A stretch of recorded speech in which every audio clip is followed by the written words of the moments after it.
Здравейте, красиви хора! Отдавна не съм снимала влогове. Не е рано сутринта, но моят ден сега стартира. Днес се наспах. Останах в 9 часа, защото последните 4 дена малко се поразбих от излизане и дискотеки. Всеки ден бях спала по 2 часа.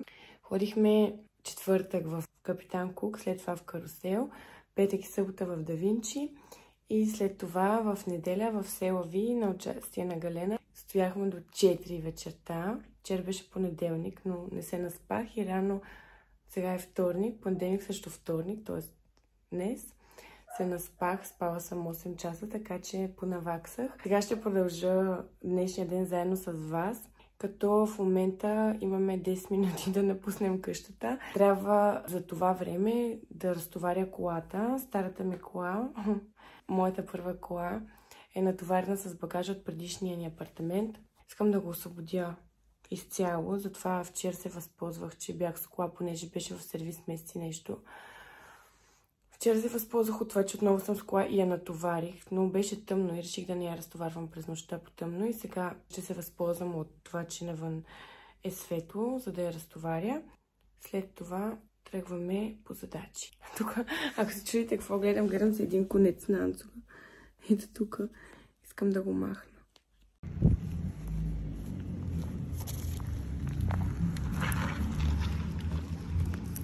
Но първо най-важното. Джони и Букулка. Ето как съм натоварила колата, буквално в каквито торби имах. Просто искам да изпразня апартамента, понеже имам някакви идеи за него.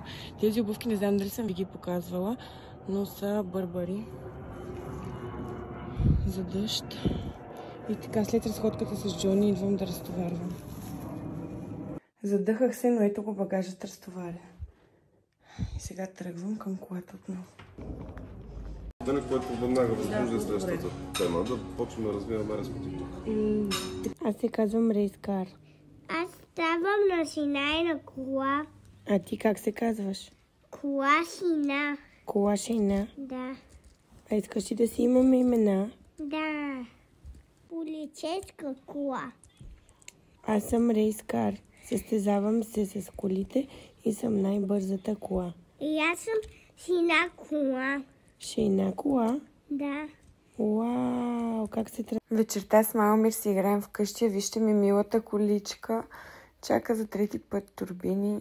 Направо, не знам. Малмир го направи. Каза, че ми е направил забавна изненада.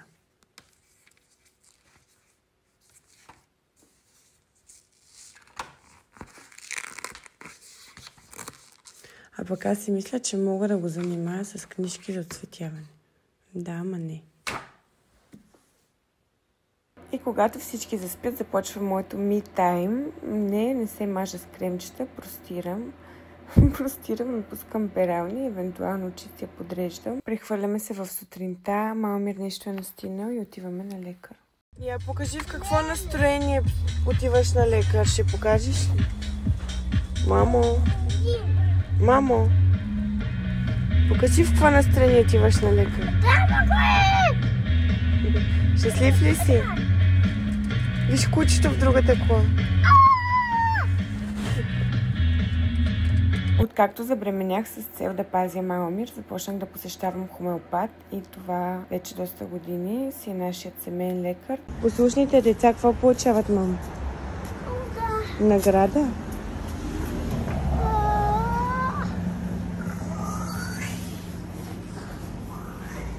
Няма да си избереш коя искаш, мамо. Хайде. Виж, тук какво ти искаш си избери. Дай на мен.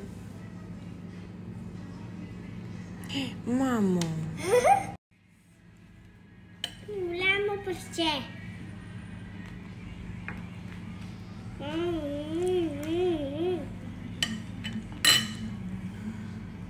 Кажи сега. Мамо, боли ме този крак. Защо те боли сега кръка? Защото доктора тук ме оправи. Защото сега ме боли. Трябва да каза на тъпче, че ме боли. Трябва да ходим пак при доктора ни. Не искам да кажем на пак. Мой доктор как ме боли по този крак. Добре, ще му кажем, мамо. На твоя доктор. Много ме боли тук. Мама, погни ми за тялото.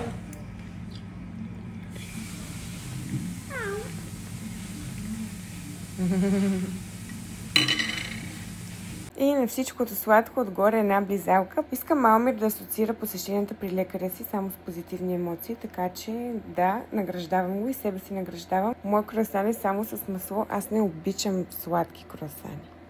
Набързо един фризьор за мен, защото вие не виждахте, но така изглеждах цяла сутрин. Да, така определено е по-добре. Оттам ходихме да напазарувам малко материали за салонът, който откриваме заедно с Ани. Ей така, в тия неща пръснах едни 2000 лева. Все едно да няма нищо. Сега ще видя къде се слагат.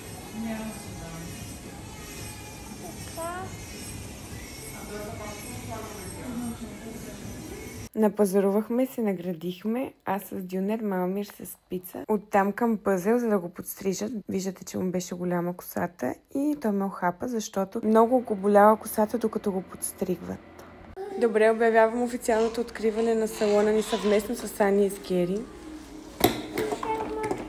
Ето я поръчката от днес пристигна. Не, че сега ми е много по-лесно и така си работя в момента. Ето там спи Малмир.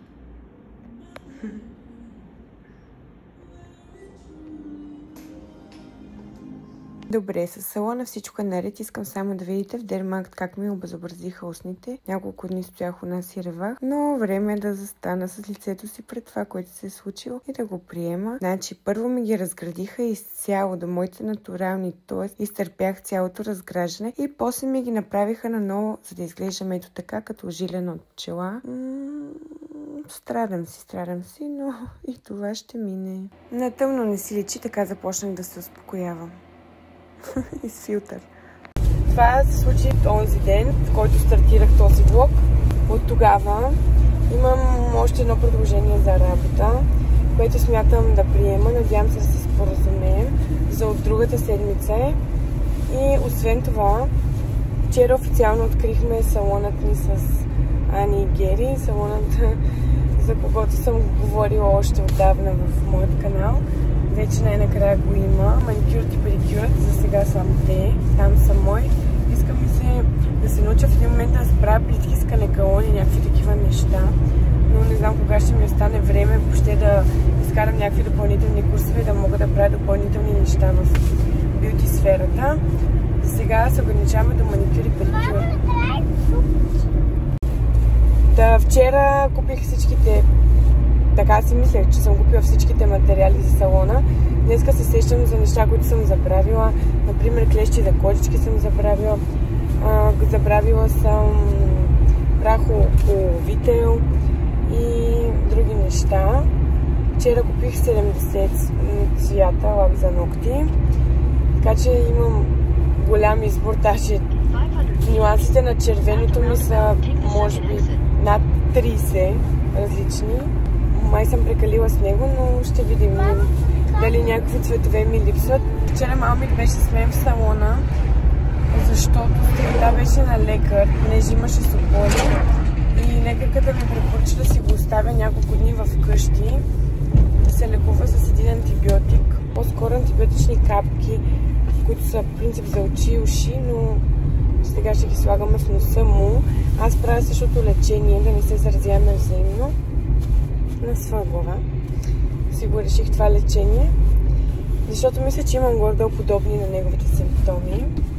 Да, така, вчера той дойде с мен, купихме материалите заедно, бяхме в салона заедно, обаче не беше спал на обяд и супер много се изнерви той. Ходих до Офисланд да купувам някакви етикетчета и други неща. Там още повече се изнерви. А последното цял ден мрънкаше от обяд до края на деня, докато заспа към 9. Цял ден мрънкаше, беше нервен и плачеше за всяко нещо.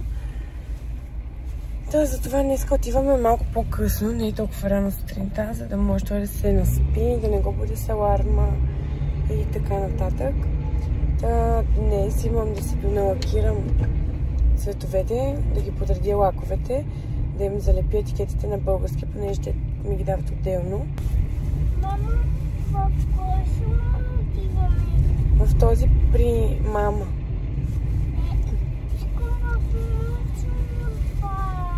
Вчера заведох мама в пъзел да го подстрижат.